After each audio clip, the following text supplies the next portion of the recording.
ഇവിടെ ഉസ്മാനിക്ക് പറയാനുള്ളത് 40 പേർക്കാണ് അബദ്ധം സംഭവിച്ചു എന്ന് നമുക്കറിയാൻ സാധിച്ചത് ഖത്തറിൽ. അപ്പോൾ ഇവിടെ നമ്മൾ ഒരു കാരണവശാലും മിഡിൽ ഈസ്റ്റിനെ വെള്ളപൂസാനോ അതല്ലെങ്കിൽ യൂറോപ്പിനെ വെള്ളപൂസാനോ ഇസ്രായേലിനെ വെള്ളപൂസാനോ ഒന്നും ഉദ്ദേശിക്കുന്നില്ല. ഓക്കെ, അതേപോലെ മിഡിൽ ഈസ്റ്റ് എന്ന രാജഭരണ പ്രദേശമാണ്. നമുക്കറിയാം, നമ്മുടെ ഇന്ത്യ രാജ്യത്ത് അഫ്ഗാനിസ്ഥാൻ അനുകൂലമായിട്ട് ഇന്ത്യക്കെതിരായിട്ടൊരു പോസ്റ്റ് ഇട്ടാൽ അവരെ അറസ്റ്റ് ചെയ്യും. പാകിസ്ഥാൻ അനുകൂലിച്ച് ഇന്ത്യക്കെതിരായിട്ടൊരു പോസ്റ്റ് ഇട്ടാൽ അവരെ അറസ്റ്റ് ചെയ്യും. നമ്മുടെ ഇന്ത്യ ജനാധിപത്യ രാജ്യമായ ഇന്ത്യയിൽ നടക്കുന്ന കാര്യമാണ്. അപ്പോൾ ഇതിന് മനസ്സിലാക്കേണ്ടത്, ഖത്തറിൽ 40 പേരെയാണ് അറസ്റ്റ് ചെയ്തിട്ടുള്ളത്. അവർക്ക് അബദ്ധം സംഭവിച്ചു. അവരുടെ അത്തരത്തിലുള്ള അബദ്ധം സംഭവിക്കാതിരിക്കണം എങ്കിൽ വിദേശ രാജ്യങ്ങളിൽ പോകുന്നവർ കുറച്ച് കാര്യങ്ങൾ മനസ്സിലാക്കണം, കുറച്ച് കാര്യങ്ങൾ ചോദിച്ചറിയണം. അവിടുത്തെ നിയമവശങ്ങൾ, അത് രാജഭരണ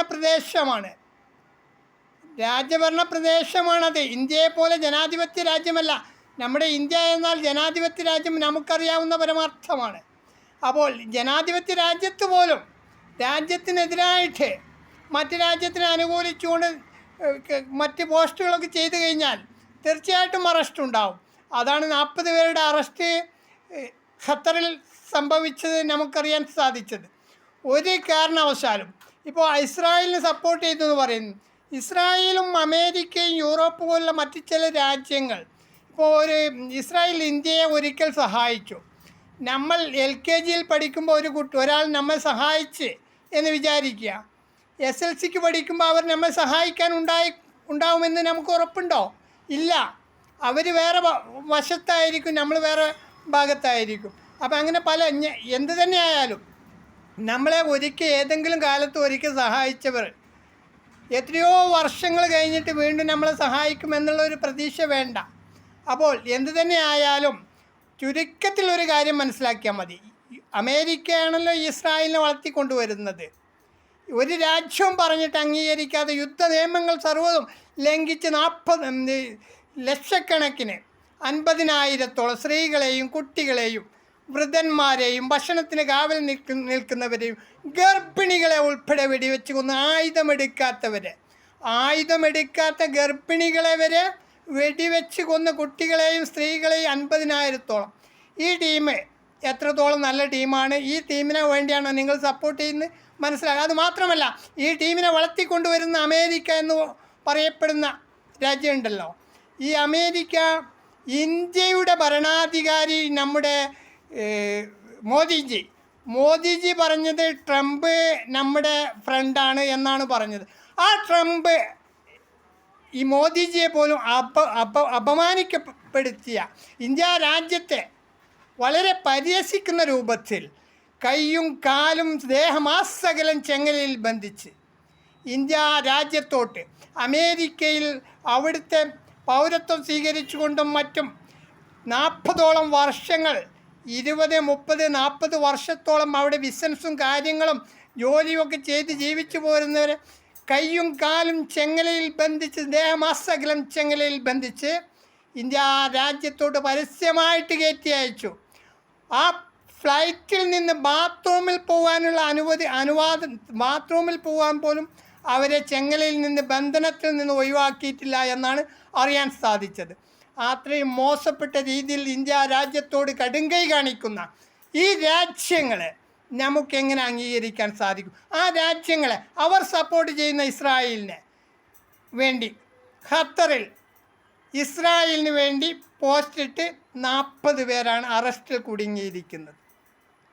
നിങ്ങളൊരു കാര്യം മനസ്സിലാക്കണം. ഇനി വിദേശ രാജ്യം, മിഡിൽ ഈസ്റ്റ് പോലുള്ള അറേബ്യൻ രാജ്യങ്ങളിലും മറ്റും സഞ്ചരിക്കുന്നവരും അവിടെ രാജ്യഭരണമാണ്, അത് മനസ്സിലാക്കണം. ഒന്ന്, ആ രാജ്യത്തിൻ്റെ ഭരണാധികാരികൾക്കോ രാജ്യത്തിനോ എതിരായിട്ട് എന്തെങ്കിലും ചെയ്തു കഴിഞ്ഞാൽ അവർ വിടൂല. ഒരാളെ കൊന്നാൽ ചിലപ്പോൾ ആ കൊല്ലപ്പെട്ടവൻ്റെ വീട്ടുകാർ മാപ്പ് കൊടുത്താൽ നിങ്ങൾക്ക് പുറത്തിറങ്ങി നാട്ടിലെത്താം. പക്ഷേ രാജ്യത്തിനെതിരെ പോസ്റ്റ് ഇട്ടാൽ നിങ്ങൾക്ക് അവിടുന്ന് മാപ്പ് കിട്ടൂല. മറ്റ് രാജ്യത്തെ അനുകൂലിച്ച് ഉപ്പും ചോറും തിന്നുന്ന രാജ്യത്തിന് ജോലി ചെയ്യുന്ന രാജ്യത്തെ അപമാനിക്കുന്ന രീതിയിലുള്ള പോസ്റ്റ് അത്തരം പോസ്റ്റുകൾ ഇട്ട് കഴിഞ്ഞാൽ ആർക്കായാലും പണി കിട്ടും. ഏതായാലും ഇവർക്ക് 40 പേർക്ക് അബദ്ധം സംഭവിച്ചു. ആ സംഭവിച്ച അബദ്ധം ഇനി സംഭവിക്കാതിരിക്കാൻ വേണ്ടി ഉസ്മാനിയെ ചാനലിനെ കുറിച്ച് നിങ്ങൾക്കറിയാം. ആരോടും വിരോധമില്ല. ഒരു രാജ്യത്തോടും ഒരു യൂറോപ്പ് ആവട്ടെ, മിഡിൽ ഈസ്റ്റ് ആവട്ടെ, ഇസ്രായേലാവട്ടെ, അമേരിക്ക ആവട്ടെ, ഒന്നിനോടും വ്യക്തിപരമായിട്ട് നമുക്ക് അഭിപ്രായ വ്യത്യാസം, വ്യക്തിപരമായിട്ട് വിരോധങ്ങളില്ല.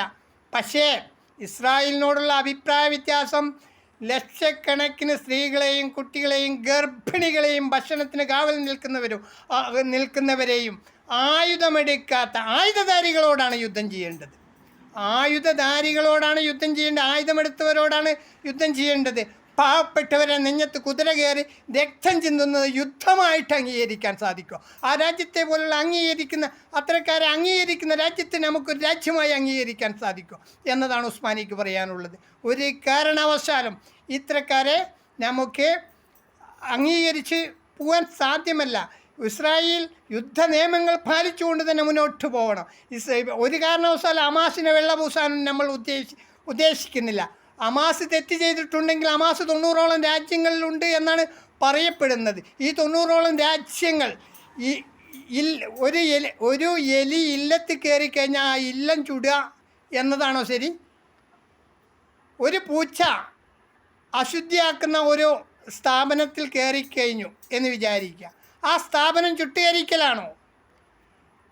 ഹമാസ് ഉണ്ട് എന്ന് പറഞ്ഞ് 90ഓളം രാജ്യങ്ങളെ നശിപ്പിക്കുക, ആ രാജ്യത്തുള്ള ഗർഭിണികളെയും കുട്ടികളെയും സ്ത്രീകളെയും ജാതിമത വ്യത്യാസമില്ലാതെ എല്ലാത്തിനെയും ഒന്നടക്കം നശിപ്പിച്ചുകൊണ്ടിരിക്കുന്നത്.